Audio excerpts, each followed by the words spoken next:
आम्ही सुद्धा आयज जमनी ज्यो विकता कोणी आणि आम्ही विकले जाय त्या हातीची गेल्यो आमची जमनी गेल्यो म्हणजे ताका आमी विचार करपाचे दिता आसतना विकता आसतना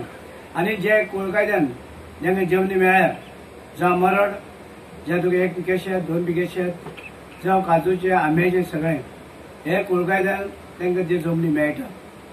आणि ह्यो जमनी लोकांनी अजून घेवना कोळकायद्यान तांकां मेळटा हेजो कोळकायद्यान तांकां दरय आसा मरड जे 16 पैसे काजूचे 16 पैसे उसाची 25 पैसे 2 पिके शेत 30 पैसे 1 पिकेचे शेत 40 पैसे असे वेगवेगळे दर आसा कुळकार आसा ताकाय 30 पैसे 40 पैसे म्हणजे वेगवेगळ्या दरांनी जमनी कोळकायद्यान मेळटा पूण त्यो म्हाका कोणेच तुमी प्रयत्न केले ना आणि हांव तुमचे आमदारय कोण ते आशिल्ले पयलूचे तेणी प्रयत्न केल्यार म्हाका खबर ना ह्यो लोकांक मेळोवन दिवपाची कारण हांव जाणा की म्हापशे सुद्दां ज्यो जमनी आसात ह्यो जमनी सद्यो म्हाका कन्वर्ट करपाची तयारी जाल्ल्या म्हणजे शेता जाग्यार बिल्डींग येवपाची आणि शेतां आमची नश्ट जातली